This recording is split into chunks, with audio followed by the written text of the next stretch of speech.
Sunday mornings at 7 on AM 560, The Answer.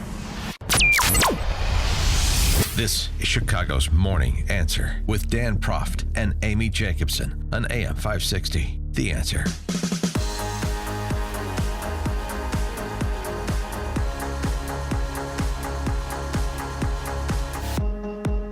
Top of the morning, Dan and Amy. Our next guest is fun. I don't think we've spoken with him. I'm looking forward to it because I read his very popular blog, Instapundit, Instapundit.com all the time. Glenn Reynolds, we've certainly talked about him, and we talked most recently about a piece he had in USA Today announcing that he was deleting his Twitter account, which is in keeping with a book that he has published, The Social Media Upheaval. I wonder now that OJ is on Twitter if Professor Reynolds may reconsider rejoining Twitter. Yeah. You don't want to miss that action. They could direct message each other. Glenn Reynolds is a professor of law at the University of Tennessee College of Law. And again, his blog, Instapundit.com. The book, The Social Upheaval. Glenn Reynolds, thanks for joining us. Appreciate it. Hi, thanks for having me here this morning. So OJ is not going to get you back on Twitter? No, I have to say, people keep asking me about this. And I've been off Twitter now for, I guess it's been about 8 months, and I've been so happy. My life has been so much better, and not once have I regretted it or wished that I were back. Well, how much? I highly recommend it. How much of your time did it consume being on Twitter, and why did you feel the need? It's hard to say. It eats it up in little 1 or 2 minute increments. You don't realize how much time you're wasting. But the real thing that Twitter does to you, and this actually kind of goes to the theme of my book, is it just keeps you sort of agitated and upset all the time. And that's not by accident. That's actually by design. The algorithms in social media, and I think probably especially Twitter, are designed to promote engagement. And that basically means they're designed to amplify your emotional response to stuff. And the easiest emotions to amplify are the negative ones. So the system, Twitter in particular, but all of them really, are basically designed to keep you angry and upset all the time. And you know what? They work. So I just said, screw it, and left, and I don't miss it a bit. All right. So that's one of the 4 twos, TOO, that you reference in your book, The Social Media Upheaval. The other 3 complaints about social media, criticisms: too fast, too incomplete, and too untrustworthy, in addition to too emotional. Take the other 3, take us down the road on the other 3, if you will. Well, too fast is the sense that Twitter in particular, Twitter is sort of the stripped-down version of social media. The analogy I use in the book is Twitter is to other social media the way like those really sad gas station slot machines in Nevada are, where you see a few tired old people mechanically pulling the lever, compared to the casinos, which look sort of glamorous, but are basically the same thing. And that's sort of Twitter versus Instagram or whatever. But one of the things that research indicates, and anybody who's spent any time there knows this already, is people get agitated on Twitter about news stories, and they usually don't actually read them. They're usually just reacting to the headline or maybe a one-sentence summary or maybe a hashtag that goes along with somebody else's retweet. And so they don't think about things at all. And it really sort of reverses a trend. Nicholas Carr has a book on the internet called The Shallows, where he says that, for centuries, the trend was actually for people to think in bigger chunks. We went from sort of oral culture, like we have with the ancients, to scrolls, to full-length books where people would marshal their facts and put forth an argument that would take 300 or 400 or more pages to digest and think about, and then a similar length to respond to. And then our thinking sort of got more sophisticated and deeper. And now it's the reverse. Neil Stephenson back in the 90s said that even in rational thought is pretty rare, even in prestigious universities. He said, we live in a TV age, and people think by linking pictures in their brains. Now they link hashtags and slogans, which is probably even worse. Do you think as Facebook and Twitter grow that big tech companies should be broken up? Yes. That's the central argument of the book. I spend some time talking about various proposals for regulating social media, everything from getting rid of their immunity under Section 230 of the Communications Decency Act to being sued for libel and intellectual property violations and stuff, to regulating content, to ending user anonymity, and all of them seem actually like terrible ideas.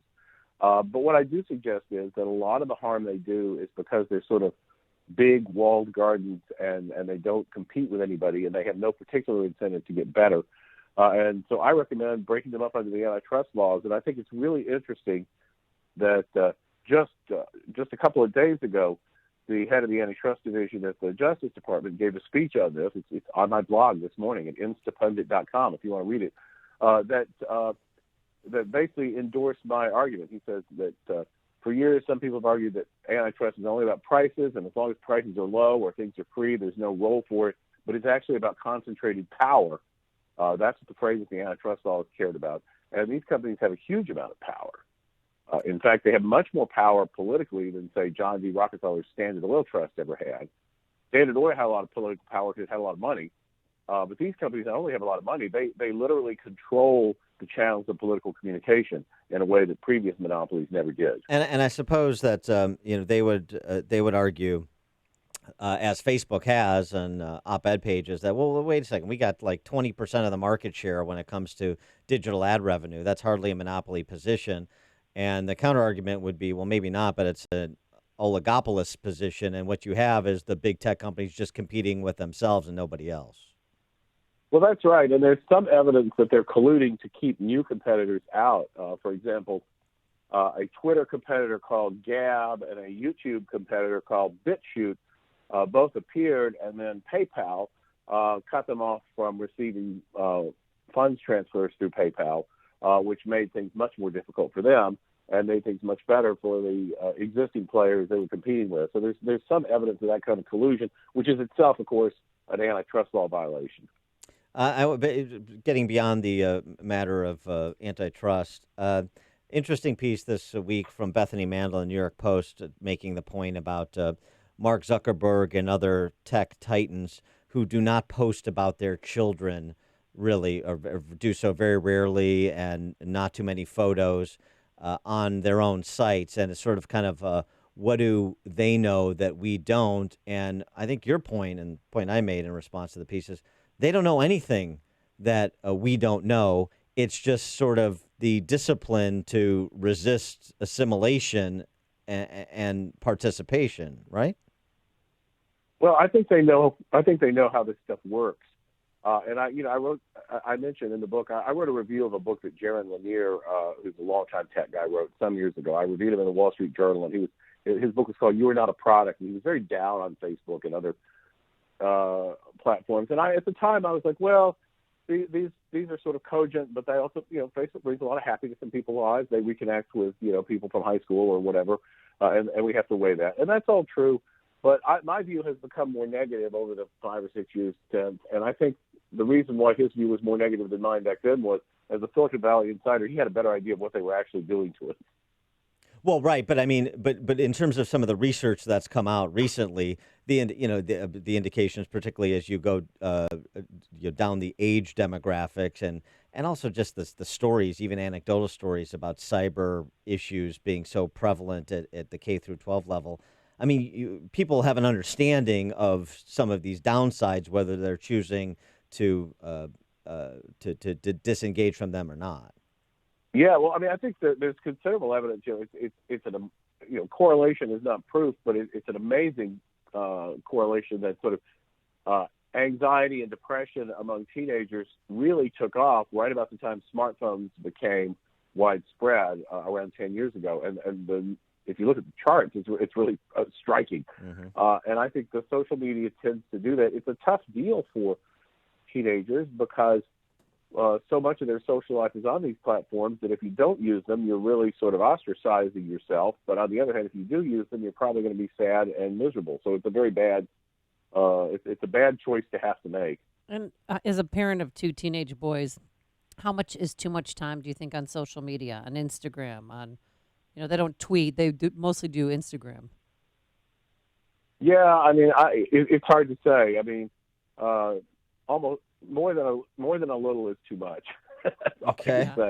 I wanted to get your reaction as well, since social media, whether these companies are broken up or not going away, and colleges not going away, at least not immediately.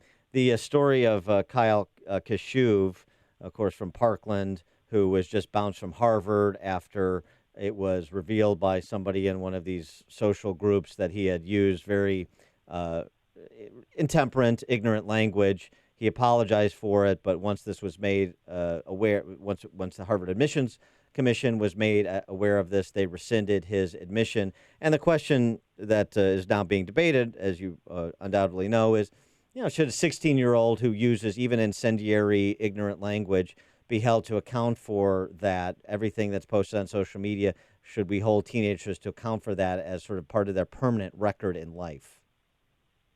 Well, it's ironic because Harvard's early financial start came in no small part from money generated by slavery. Yes. And the sale of slaves. So, the question is, how far back do we go if we're going to go back?